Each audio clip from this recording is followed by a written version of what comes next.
I think I stole your spot, but you can go right after me. All right, here we go. So I'm going to spend a little time talking, and I don't have to stay next to that. All right, I'm going to talk a little bit about 802.11ah and what we've been doing in the WBA with IoT. Some of you may be aware of, for those of you who have been participating in that group. So first thing, that's what it is. So I want to talk a little bit, most of you guys know this, I have a chip in my hand. So my marketing team likes me to talk about it. It's kind of fun. So the Internet of Things is happening, more than just in venues with lights and electricity and everything else. It's happening with us. And we heard yesterday, I think, in some of the meetings about this thing called the fog cloud. I hate the name, by the way. If I was a marketing guy, which I'm not, I'd call it the Internet of Me or IO-Me instead of IoT, right? That's better, right? But anyhow, the idea is that the Internet of Things is more than just what we're trying to do in buildings and in cars and everything else. It's also what we're trying to do as individuals with the devices that we carry, the wearables that we have, the chips in our hands, the glasses that we've got coming, the chips in our hearts to keep track of everything. And so we really need to be cognizant of the fact that we need a lot of different network solutions to deal with all of these different Internet of Things and everything that we're going to be having to deal with in the future and even in the present. So with that, that's what Internet of Everything is. It goes beyond that, so I kind of spud ahead. It's the cars, it's the equipment, it's the stuff inside us, and it's growing. Gartner says 20 billion devices connected by the year 2020.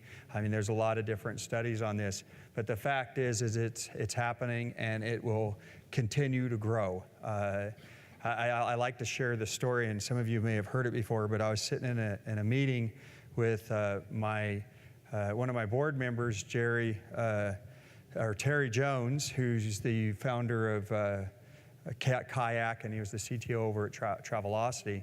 And he has a chip in his heart that keeps track of heart palpitations, and so that he can sit there and make sure that everything's working correctly. And I was sitting in a meeting with him, and he goes, "Oh, excuse me, I got to go. That's my doctor." And he stepped away, and he came back, and he ended up informing me, "Oh yeah, my heart had a problem this morning. I was on the treadmill, and I guess I had a heart palpitation because I got called by my doctor." Now the sad thing is the way it was connecting was kind of the Internet of Me concept, where it updates from his heart to his phone, and then from his phone to his doctor. But you can imagine that delay happening there. If that was really critical, that's not something we'd want to happen, is that we're sitting there waiting for his phone to connect to his heart to be able to tell the doctor that he's having a heart attack or whatever it might be. So it's really important for us as we look at things that we recognize that everything's changing and growing, and there's applications for IoT that go beyond. So of course, as we're doing this this time, I've got a first question for you. So during the last year, what percentage of companies have increased the priority level of IoT on their roadmap? So that's your first question, and let's see how many people we can get to vote on that. I know it's, here we go, 20%, 80%, 60, okay. We're starting to get out there. Oh, it's all tied. So this was actually a survey that was done by the WBA. As part of us getting into the IoT area and starting to do things in the IoT area.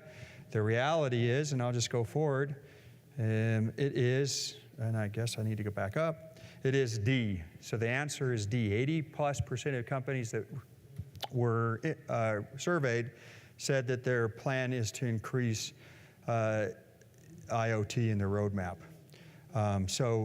So I think that that's also very indicative of what we're seeing happening, is that it's very important for all of us.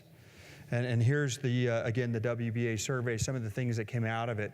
One of the things was 85% of companies have increased the priority level of IoT, so it's becoming more and more important, as we see in all the conferences we all go to. Another interesting thing that came out of the survey is most of the people prefer using Wi-Fi. For that, because of its open nature, for a lot of the different vendors and carriers and and such, and venues that talked about it. And a big portion of that was Halo, and we'll talk a little bit more about that here as we go throughout the presentation. And in addition to that, the top 3 categories where they wanted to focus was consumer, transportation, and of course energy, and managing energy better. And so a lot of stuff's happening in that area, and I think that those are, again, interesting areas, but you've got a lot of other areas like healthcare and that I've used examples of that I think are also going to end up being important here in the future.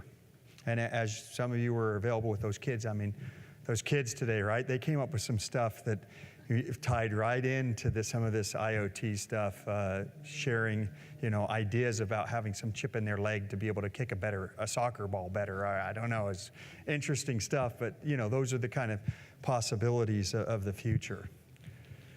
So what we're going to do is we're going to quickly, and I'm doing well in time, so we're going to talk a little bit about the halo effect or Wi-Fi 802.11, and I always have the fun with the different numbers, but that's what we're going to talk about. So I've got another question first to see how much people know about Halo, and we'll see how we do. So which of the following characteristics does Wi-Fi Halo boast? So it operates in 2.4.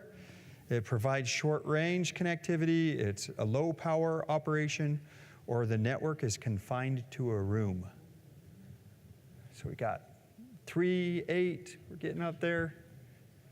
All right, keep going. Let's see if we can get to 20, and then we'll call it quits. 12. All right.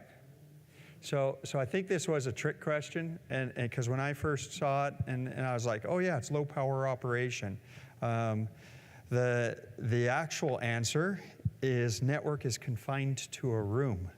I don't know. To me, that's kind of the same thing as low power operation, so I think it's a little bit of a trick question, but sometimes we have to throw those in there to keep you awake, especially on Thursday at the end of this conference. So there you go. Let's move on.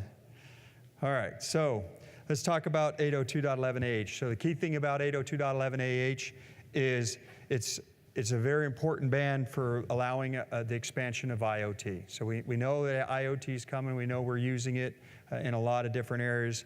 At Boingo, we're sitting there starting to use a lot of IoT to keep track of different assets that are inside of an airport. So we're sitting there keeping track of wheelchairs, and you've got other airports that are doing things like keeping track of your luggage and all kinds of things. So there's a lot of applications for it in that area. And again, it's just going to continue to increase. So the question is why Wi-Fi Halo? Well, right now and for the last 4 or 5 years, when we've been doing all these location-based services where we're keeping track of people or wheelchairs or keeping track how they're going or how long it takes to get through a TSA line, what we've been using is we've been using the same frequencies that we use for our access networks, right? So we've been using the 2.4 or the 5 gigahertz radios, which we're trying to use for access, and we're using it to try to do these IoT things. And that's the challenge, right, is as we start having more and more access and more crowdiness, we get 20 billion devices who are trying to play around in 2.4 or 5, where we're also trying to do Wi-Fi connection, or in our cellular networks where we're also trying to make phone calls and do all the other things that we're trying to do. If we end up sitting there and utilizing all that same frequency, we're going to start impacting, especially for some of these more important things like the doctor finding out whether or not your heart's running correctly, and we're going to start congesting that network, and then we're not going to get a good response from these mission-critical IoT devices that we have there. So one of the cool things about Wi-Fi Halo is it operates in low frequency, so it doesn't operate in that access control area. It operates in that less congested area. It's easy to implement, again, because it's Wi-Fi, right? We're used to implementing Wi-Fi. It doesn't require all the licensing and all those other challenges that you have with a cellular or a purchased network spectrum.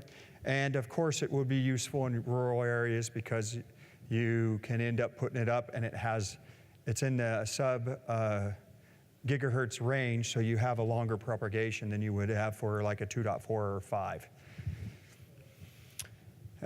Lower power connectivity is also a key aspect of Halo. We're not going to use as much power outage as we need to be able to connect, so that ends up allowing us to sit there and not have devices that last longer and don't eat up as much power, and they can use, the battery will last longer. Range is, of course, since you're in that sub 1 gigahertz band, your range is going to be twice that of Wi-Fi, right, of the 2.4, if you could argue that, of course, but that's, you know, your rough idea. And then, of course, you can transmit signals, and you have all those other benefits that consumers have come to respect and expect out of Wi-Fi and its ease of use and simplicity to deploy and all of those things.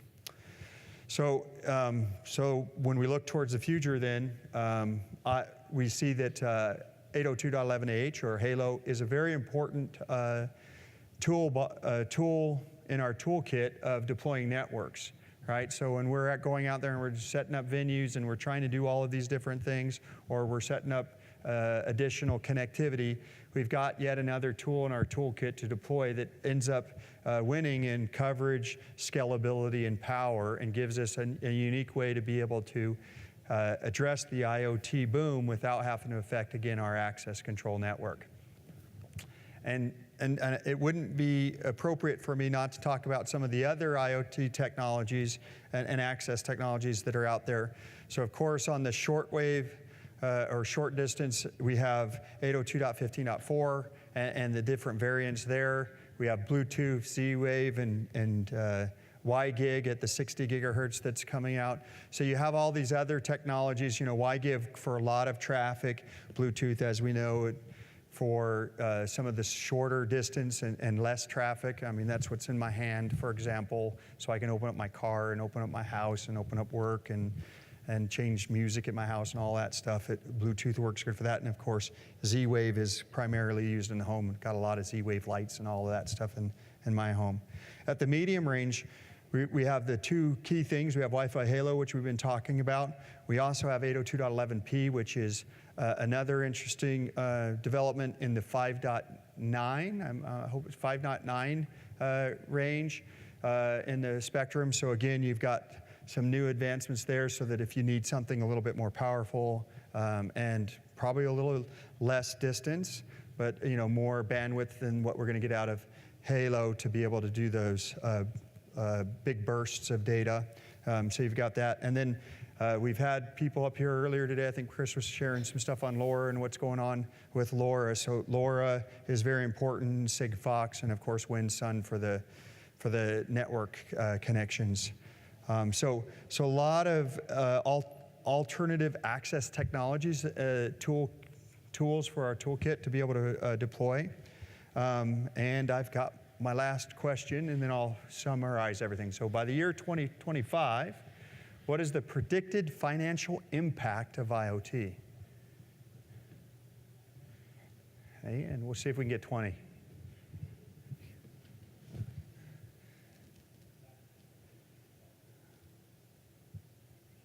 All right. We're at 12, keep going, 14. I'll cut it off at 20. How about that? All right, we're in 18, and give me two more. Do I hear two? Come on, Chris. All right, I'm going to have to cut it off at 18. You guys are slow. All right, so the answer to that question is 800 and 900 billion. So I think what I did is I tricked you with all those other questions, and then you guys all picked way higher numbers because you were like, hey, let's go with the highest number here because we failed on all the other ones. But good thing, you know, 800, 900 billion by 2025, I think it's low, personally. But hey, you never know. You know, when we have trillions and trillion dollars of debt, it looks like a small number to me. All right. So last thing, let's talk about what I always like to end my slides and talk about action. What actions need to be taken when we're together and we're all talking? What kind of actions need to be taken? Both as a WBA group as well as industry leaders and industry participators. There's a lot of different groups out there that are pushing a lot of these different IoT technologies, and I listed some of them up here that are and where they're focused. Focused on connectivity, focused on access. You got the Wi-Fi Alliance, IEEE and 3GPP. You've also got the access guys networks, the different communication protocols with LoRa and Sigfox and HyperCat and all those. The key one there, also coming down is this interoperability and roaming. That's what we do really well at the WBA, obviously, is with the NGH and some of the other things that we've taken on is really trying to make sure that we've got end-to-end quality and everything works together, right? And you've got roaming capability and interoperability between all the devices. Because you can imagine if we're going to get, all of these different technologies deployed in a venue, we're going to have some kind of way to be able to make sure that they're all working together and managed together, and there's a proper roaming and process so that when you go from one location to another, your devices are going to work in the Internet of Me or whatever it might be. I'm going to get everybody to use that term by the end of the day. But the key thing is for those of you who don't know, is we've gone ahead and we've got our first version, and it's almost ready or pretty close to ready of release of the IoT white paper that the WBA has been working on. It's out and available, and I'd love it for anybody and everybody who hasn't had a chance and is a member of the WBA to take a moment, look at it, and give us your feedback. And what's that? 3 weeks. All right, thanks. It's close. But right now is the time to give us your edits, because in 3 weeks we're going to lock it down and go on to the next thing. So with that, I'd like to thank you for your time, and I do have a couple minutes for questions, or do I? No? I don't? Okay. I don't hear anything, so thanks.